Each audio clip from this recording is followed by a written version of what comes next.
Hello and welcome to आईविस education. आज हम बात करेंगे आइल्स एग्ज़ाम की। मैं आपको दूंगी आइल्स एग्ज़ाम की एक छोटी सी इंट्रोडक्शन और हम ये भी इवैल्यूएट करेंगे कि आपके लिए कौन सा आइल्स फॉर्मेट बेस्ट है, पेपर बेस्ड या कंप्यूटर बेस्ड।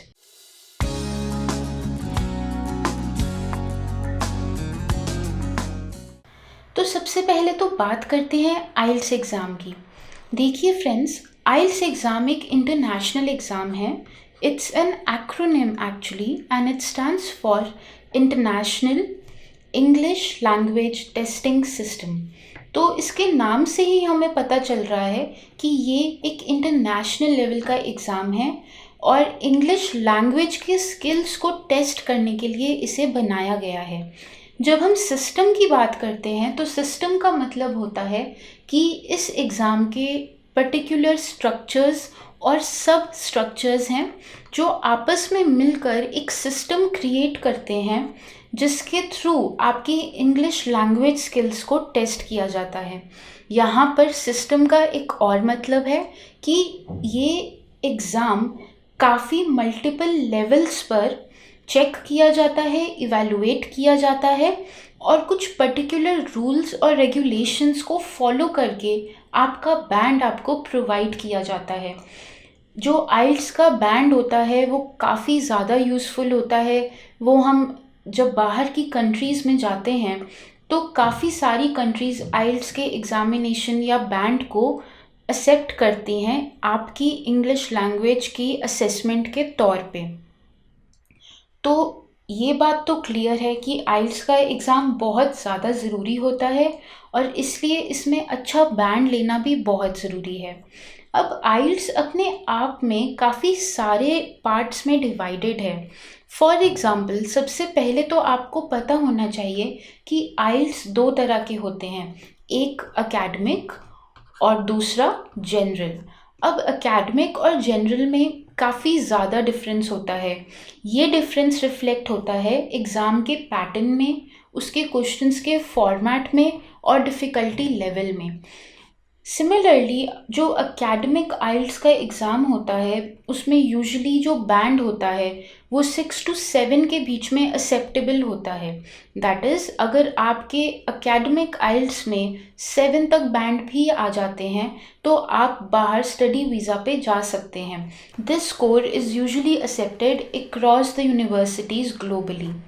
लेकिन जब हम जनरल आइल्स की बात करते हैं तो जनरल आइल्स काफ़ी सारे डिफरेंट पर्पसेस के लिए यूज़ होता है। जो आपका आइल्स जनरल का स्कोर होता है, फॉर एग्ज़ाम्पल, वो आपके सीआरएस को कैलकुलेट करने में भी यूज़ होता है। और उसी तरह जनरल आइल्स अगर बहुत ज़्यादा कम है आपका जनरल आइल्स का स्कोर तो उस बेसिस पे आप अलग अलग तरह के वीज़ाज़ के लिए या पीआर्स के लिए अप्लाई कर सकते हैं। तो ये system to system of a country vary करता है। जो कंट्री का डिफरेंट सिस्टम है वो ही आपको बता सकता है कि आपको एकेडमिक आइल्स देने की ज़रूरत है या जनरल आइल्स देने की ज़रूरत है। एज अ टीचर मैं आपको ये बता सकती हूँ कि दोनों की प्रिपरेशन में कुछ फंडामेंटल डिफरेंसेस होते हैं जिनका आपने ध्यान रखना है। आने वाली वीडियोस में मैं आपको डिटेल में एक्सप्लेन करूँगी कि एकेडमिक आइल्स क्या होता है और जनरल आइल्स का फॉर्मेट क्या होता है। उसके बाद बात करते हैं इस एग्ज़ाम की कि इसमें आपकी स्किल्स को कैसे असेस किया जाता है, कैसे टेस्ट किया जाता है और कैसे इवैल्यूएट किया जाता है। तो फ्रेंड्स, ये जो आइल्स का एग्ज़ाम होता है इसमें आप 5 से लेकर 9 बैंड तक जो है स्कोर ले सकते हो। अब इस बैंड का क्या मतलब होता है? तो बेसिकली आपके जो पार्ट्स हैं आइल्स एग्ज़ाम के, लिसनिंग, रीडिंग, राइटिंग और स्पीकिंग, चारों ही एग्ज़ाम्स में आपको अलग अलग तरह का स्कोर दिया जाता है which is based on the number of answers that you have given correctly.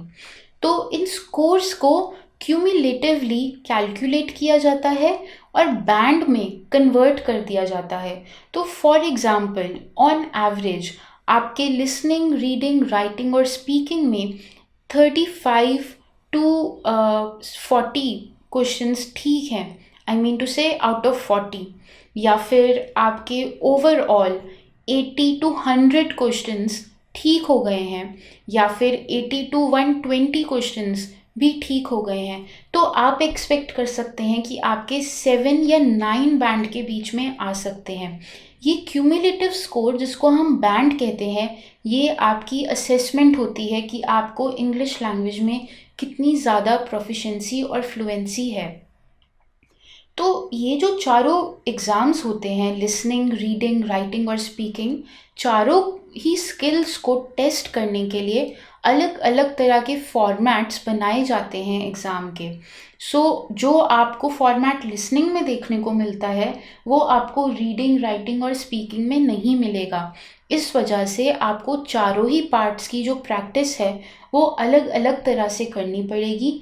चारों ही पार्ट्स को अटेम्प्ट करने के लिए आपके पास एक पर्टिकुलर या स्पेसिफिक स्ट्रैटेजी होनी चाहिए, ताकि आप चारों को अच्छे तरीके से अटेम्प्ट कर सकें और मैक्सिमम बैंड अचीव कर सकें।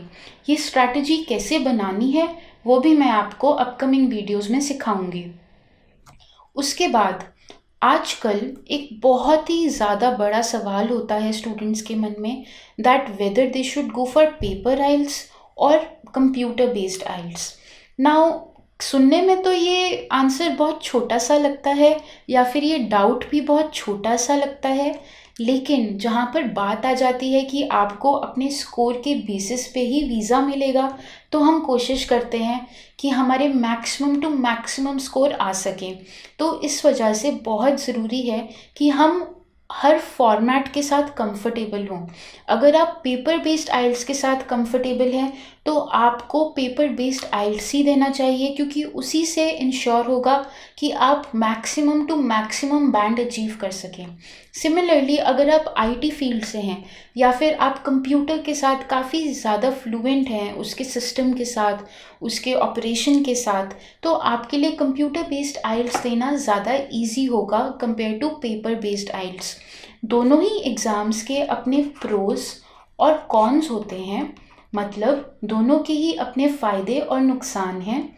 ये भी मैं आपको अपकमिंग वीडियोस में बताऊंगी कि लिसनिंग में क्या ज़्यादा इजी होता है, रीडिंग के लिए क्या ज़्यादा इजी है, और राइटिंग और स्पीकिंग के लिए क्या ज़्यादा इजी है। स्पीकिंग की बात करें तो इसमें पेपर और कंप्यूटर का कोई डिफरेंस नहीं होता है, क्योंकि यहाँ पर एक बाहर से एग्ज़ामिनर आता है जो आपके साथ कॉन्वर्सेशन करता है और आपकी स्पीकिंग टेस्ट्स को टेस्ट करता है। इसलिए अगर आप कोशिश कर रहे हैं ये डिसाइड करने की कि आपको कंप्यूटर बेस्ड टेस्ट लेना चाहिए या पेपर बेस्ड, तो मैं आपको सजेस्ट करूँगी कि आप पहले थोड़ी सी प्रिपरेशन करें। दोनों ही पैटर्न्स के बेसिस पे अलग अलग प्रैक्टिस टेस्ट्स को अटेम्प्ट करें, ताकि आपको ठीक से पता चल सके कि आप किस में ज़्यादा कंफर्टेबल और फ्लुएंट हैं। इसमें सबसे बड़ी बात आ जाती है हमारी बचपन से जो ट्रेनिंग है लैंग्वेज में, वो एक्चुअली पेपर बेस्ड है, क्योंकि हमें बचपन से ही सिखाया जाता है पेपर के थ्रू रीडिंग करना, राइटिंग करना, या फिर पेपर को यूज़ करके अपने आंसर्स को मार्क करना। तो कई लोगों के लिए इस फेमिलियरिटी को अनलर्न करना थोड़ा सा डिफ़िकल्ट होता है। उनके लिए सजेस्टेड है कि वो पेपर बेस्ड आइल्स करें, लेकिन ये सारी चीज़ें आप तभी डिसाइड कर सकते हैं जब आपको एक्चुअली पता है कि एग्ज़ामिनेशन हॉल में जाके करना क्या होता है। तो इस वजह से पहले ही डिसाइड कर लेना कि आपको पेपर बेस्ड देना चाहिए या कंप्यूटर बेस्ड देना चाहिए, या फिर आपके फ्रेंड्स कंप्यूटर बेस्ड दे रहे हैं और वो वोग में है, इसका मतलब ये नहीं कि आप भी कंप्यूटर बेस्ड टेस्ट ही दें। You have to stop, you have to self-evaluate, and then you have to decide which is a better format for you to attempt. So friends, ये तो थी आइल्स की इंट्रोडक्शन। अब मैं आपसे मिलूँगी अगली वीडियो में, जिसमें मैं आपको बताऊँगी कि आप किन रूल्स को फॉलो करके आप अपने आइल्स में बहुत अच्छा स्कोर ले सकते हैं। So till then, I will see you soon and take care and stay healthy.